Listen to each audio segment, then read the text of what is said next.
welcome back to a brand new video and a brand new episode of 10 Reasons Why Something is Cool. Yeah, welcome back.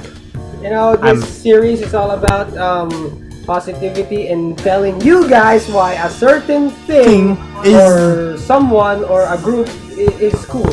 Bouncy! Alrighty, my name's Banana Man. Angas And I'm Jireh.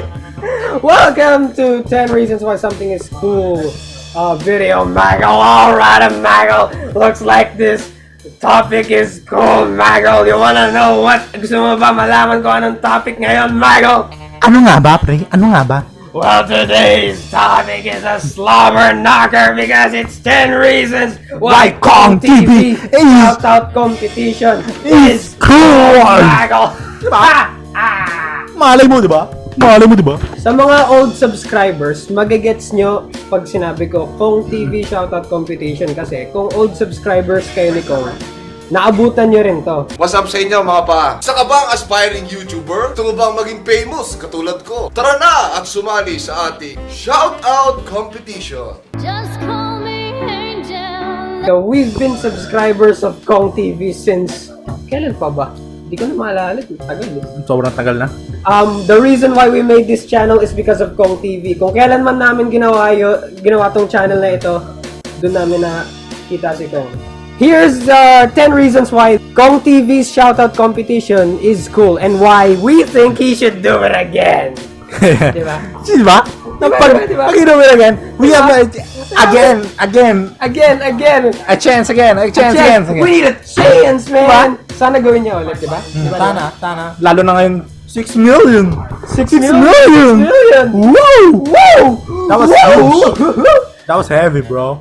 Reason number 1, Maggle. It gives the little guys a chance. Opportunities. Exposure, di ba? Halimbawa, kaming mga small channels, like we're small, walang pumapansin sa amin. Pero pag sinoutout kami ng isang big YouTuber, bouncy! tapos pag may sinashoutout si Cong, instant boom! Instant boom agad eh. Kaya kung sino man masama sa vlog niya, basta vlog, no? Basta masama sa video niya, napanood ng tao, boom! Pupuntahan ka na. Parang bubuyog yan eh, parang bubuyog. Pupuntahan din yung bahay mo. Kakatoking ka, pre. Hala, police. Sige. Mga pulis. Reason number 2, mas sikat siya ngayon. Like, imagine, nung ginawa niya to, wala pa siyang 1M subs nung ginawa niya pa to. Nandun ako nun eh, alam ko yun kasi sumali din ako nun dati sa Shoutout competition.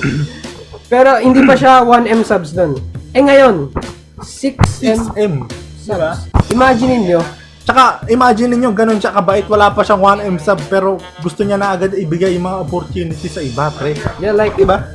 He's sharing blessings. Yeah, that's the thing. He's sharing blessings, Maggle, Diba? which is cool. Mas sikat siya ngayon, so yung mga isi-shoutout niya ngayon is mas maganda yung mag-gain. Yeah, mas maganda yung mag-gain. Mas malusog. Mas lalawak yung YouTube community natin. Oo. Mas maraming mga bouncy! Reason number 3.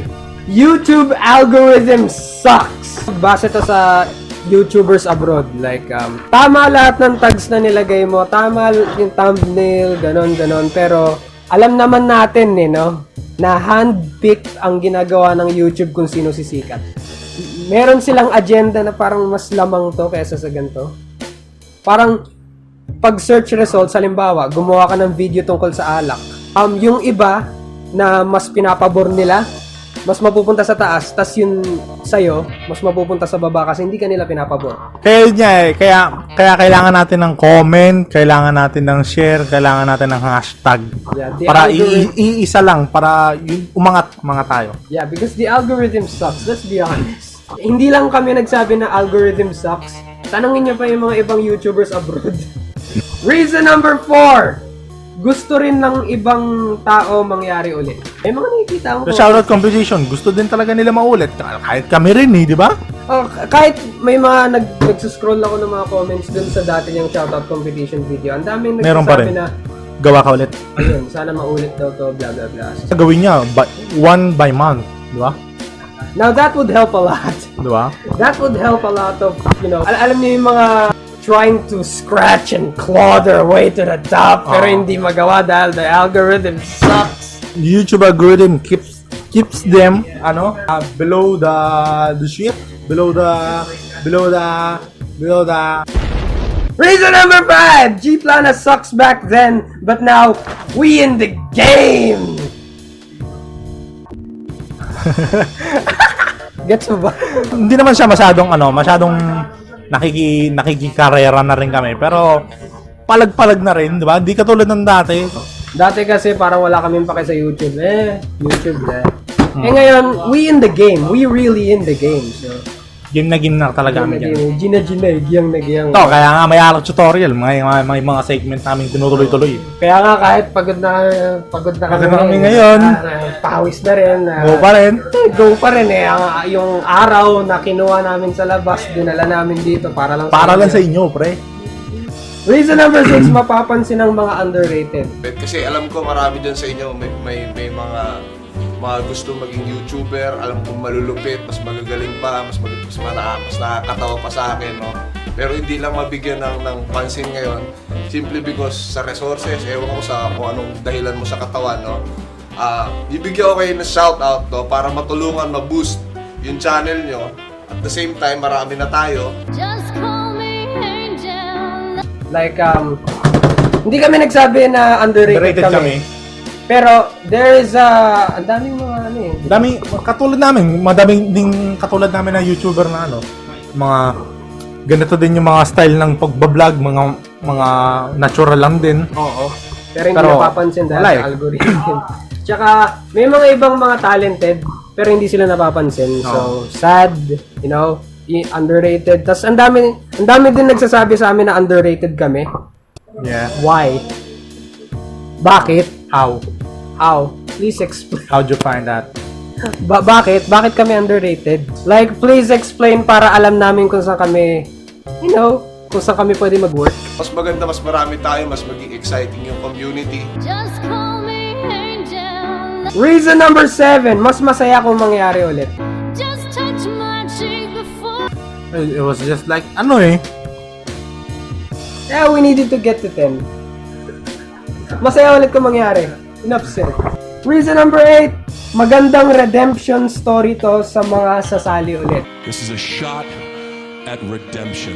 Isipin niyo to, underdog story. Parang underdog story na First try. first try, hindi nanalo. Ayun nga mga kaibigan, yun po yung top 10 na winners ng shoutout competition, congratulations sa inyong lahat. Doon naman sa mga hindi napili, wag ho sasama yung loob. Hindi ibig sabihin hindi ka napili, hindi ka na pwede maging YouTuber. Talandaan mo yan. Hindi ibig sabihin hindi ka napili ngayon. Sad, emotional montage, black and white, tapos may mga ganyan-ganyan pa. Alam mo yung parang, ganyan-ganyan pa. Yung nasa banyo ka, tapos nakaganon ko. Alam mo yung mga May shower, tapos nakaganon ka. alam niyo yung mga typical na sad, ganun. Kaya, ayun. Tapos, sasali kayo ulit. Tapos, Nanalo kayo? Tapos pwede nyo gawin redemption story yan na dati natalo kami pero now we overcame the odds. We're not the underdog. We are the overdog. Rar rar. Rar. We the big dog. Rar rar rar. Meow. Kain tayo pusa. Ayaw ka na nun. Ayaw mo kain pusa. Ayaw ko kain po ka. Reason number 9. A great way to interact with the fans. Alam niyo yun pag Kasi sobrang dami mo ng fans, di ba? Oo, kailangan mo silang ma-interact or i-reply yung comments nila or pansinin sila, shoutout. What better way to do that? To discover them. Ayun, parang i-shoutout nyo sila. Tapos, ayun, it's gonna make them feel good. The fans who will join the shoutout competition will feel good kasi na-shoutout sila. May content ka na, nag-i-interact ka pa sa fans. It's not gonna be 10, pero 11 na naman ulit. But that doesn't matter kasi we don't give a fuck! Kahit 11 reasons or 12 reasons to, 10 reasons pa rin. Oo. Reason number 10. Everybody loves shoutout competition. Everybody live! Shoutout competition. You fucking gay? You fucking gay? We are gentlemen. Oh, we're straight, Maggle. We're gentlemen. A true gentleman. It does not touch boobs. Yeah. Tama naman yung boobs.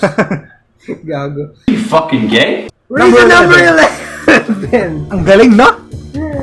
Actually, wag na lang 11. Reason number 10.1. Yeah, 10.1. Diba? People who join shoutout competitions are cool. Enough said. You know, sana gawin niya. There's nothing wrong in participating in this kind of Shoutout shoutout competition. competition kasi Siyempre, ibig sabihin YouTuber ka rin kasi gusto mo rin ma-shoutout, oo. diba? Tas, Or else, isa ka lang ang pasupan na nagpapa-shoutout.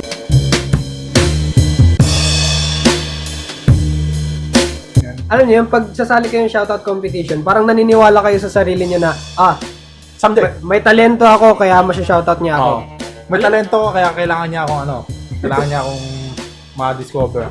So yun nga tayong mga gusto namin sabihin ngayon sa 10.1 reasons why Cong TV's shoutout competition is cool. Is cool. If he ever does this again, sana gawin niya ulit to. Basta sana magawa niya to. That's the bottom line because Banana Man said so. And Ricky G, don't forget to like, comment, share, subscribe. We do this for you even if you're tired because we love everybody. We live